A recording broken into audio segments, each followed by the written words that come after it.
જય શ્રી રામ. ભક્તિ સત્સંગ ચેનલમાં આપ સર્વનું સ્વાગત છે. આજના વિડીયોમાં આપણે વાત કરીશું રામાયણના રચયિતા વિશે. તો શું તમે બધા જાણો છો રામાયણના રચયિતાને?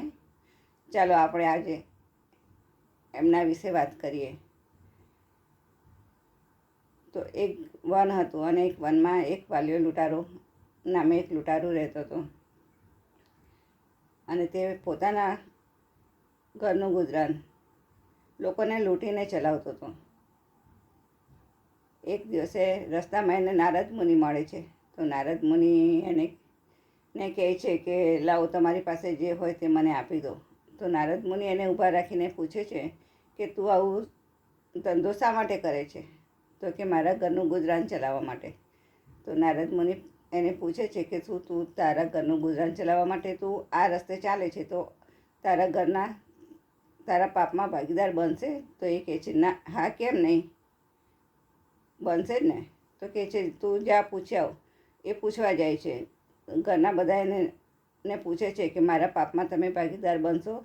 તો ઘરના બધા ના કહે છે કે ના, એ તારો ધર્મ છે અમારું ભરણ પોષણ કરવાનું, એમ તારા પાપમાં અમે ભાગીદાર નહીં બનીએ.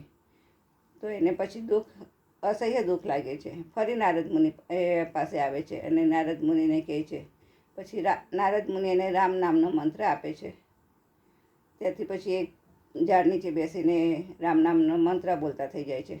સમય જતાં પછી એ વાલિયા લૂંટારામાંથી મહર્ષિ વાલ્મીકી બની ગયા અને રામાયણની રચના એમણે કરી.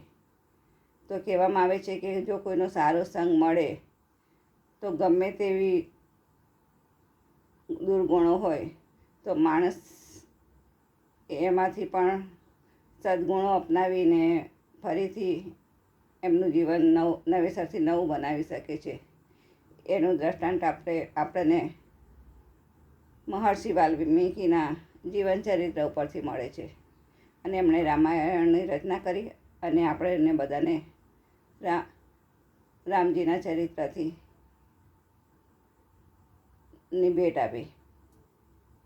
જય શ્રી રામ. જો તમને બધાને મારો વિડીયો ગમ્યો હોય તો લાઈક, કોમેન્ટ, શેર, સબસ્ક્રાઈબ જરૂરથી કરજો.